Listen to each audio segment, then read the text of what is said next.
Welcome back. Well, we saw the farewell to one former treasurer today. We have a new one in, but we still have the same finance minister, and he's been at an important G20 summit of the G20 finance ministers, finding out how it's all looking globally, and he'll be preparing important documents, the MyEFO one coming up. I caught up with Senator Matthias Cormann earlier.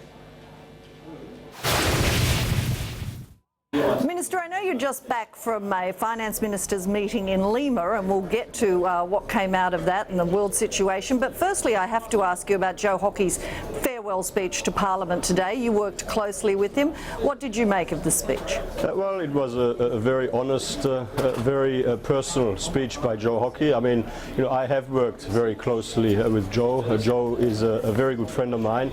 I have loved working with him. I will miss him in the Parliament. But I mean, by the same token, I obviously wish him all the best, and I'm very excited for what lies ahead for him and his family.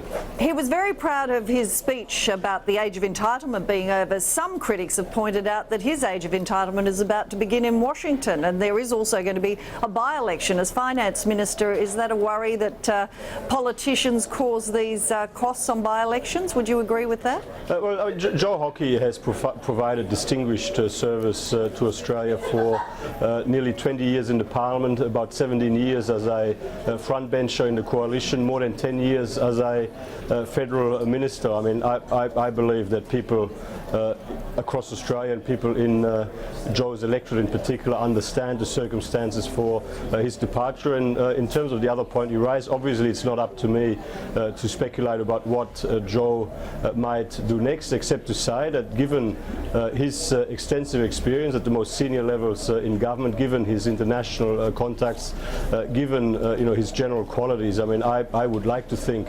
that Joe will have the opportunity to make a bit more of a contribution in our national interest.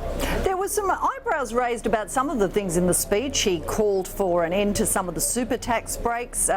He talked about his support to crack down on negative gearing. These were all things that there was no movement on during the time. I sort of compare it to maybe in your farewell speech if you suddenly thought there were merits to the mining tax. Isn't it when you're in power you should say those things? Well, I can assure you that I will never ever say that there was any merit whatsoever in Labor's disastrous mining tax, or I can assure you that I will never ever say that Australia should ever pursue the sort of mining tax that the worst treasurer in Australia's history, in Wayne Swan, put on the table during his time in government. Now, obviously today, the speech that Joe Hockey gave was a speech he gave as a backbencher. As far as the government is concerned, we are involved in a process when it comes to tax reform. We are involved in a public conversation about how our tax system can be improved. Sometime in the next few months we'll be releasing a draft set of proposals on how we believe the tax system can be improved in the form of a green paper, which will be the subject of further consultation. And sometime between now and the next election you will know exactly what a Turnbull government would intend to do in the second term of our government when it comes to improving our tax system with a view to helping people work harder, save more and invest more. As I said, you're just back from Lima, a meeting of global finance leaders. What is the mood at the moment, Senator Cormann? Are people concerned about the global economy at the moment? Are there any green shoots anywhere? Should we be worried, given how we are hostage to international fortunes? Well, you're certainly right that Australia as a trading nation is obviously very interested in what happens in the global economy, and as a trading nation which has got a particularly important trade relationship with China, which has got a very important relationship with the United States and other places around the world. Of course, we look very carefully at global economic trends and economic trends in those countries.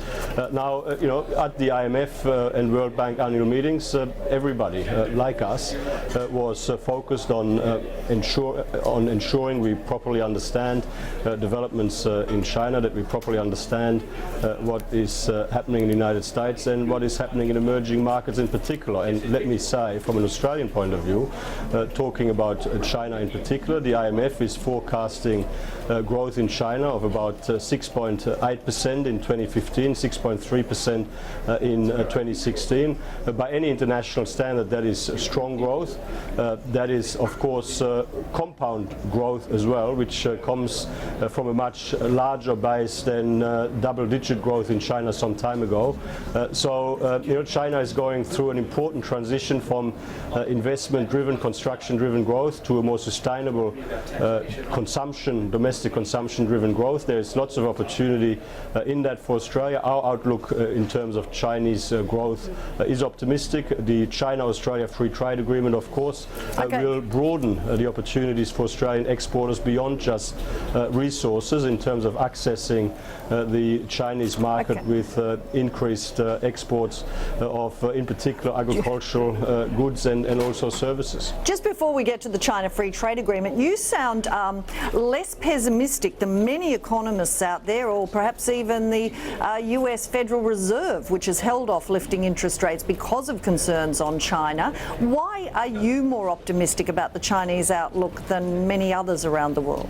I mean, just look at the figures, 6.8% growth. But nobody believes the figures, really. But this is an IMF figure. This is not a Chinese figure. 6.8%, that is an IMF forecast, and the IMF does take a very considered view of these things. But I mean, just look at the lived experience in Australia. So we have gone through a very significant transition, and we've adjusted rather well. We've had to deal with the biggest fall in our terms of trade in about 50 years. We've had to deal with significant falls in global prices for our key commodity exports, and yet the Australian economy continues to grow. And if you look at the reasons why that is, there's some structural arrangements that were put in place by previous governments, Labor and Coalition. The floating exchange rate obviously helps to adjust to the fluctuations in our terms of trade.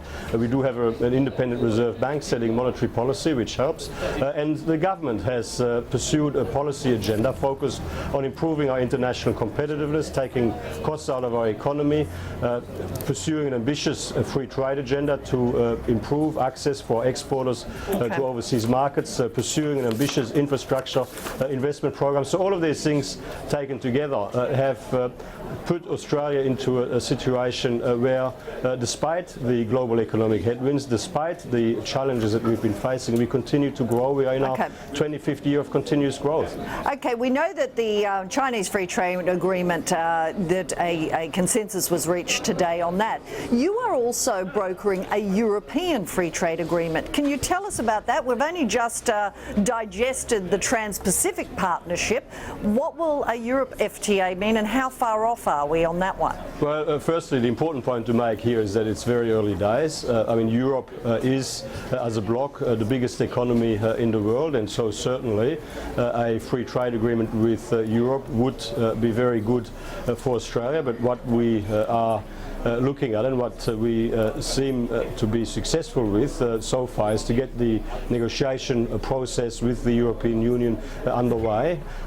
European Commissioner Cecilia Malmström has made an announcement recently that put Australia into the list of countries with whom the European Union would next negotiate a free trade agreement, seek to negotiate a free trade agreement. That follows representations, obviously, by our Trade Minister Andrew Robb, but it also follows representations earlier this year by the European Australian Business Council, which I accompanied on a visit to Brussels earlier this year.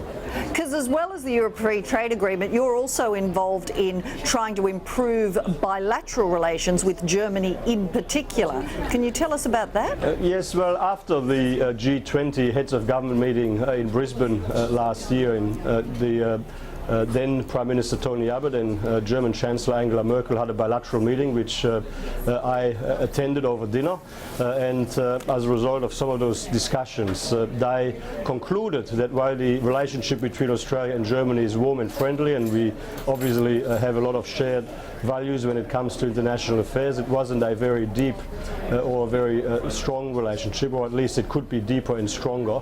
And they decided to establish a working group, which I have been co-chairing over the last 12 months to come up with recommendations on how we could broaden, deepen and strengthen the relationship between Australia and Germany across trade and investment, across culture and the arts, across research and science, education, people-to-people links, you name it. And so we've done a lot of work over the last 12 months.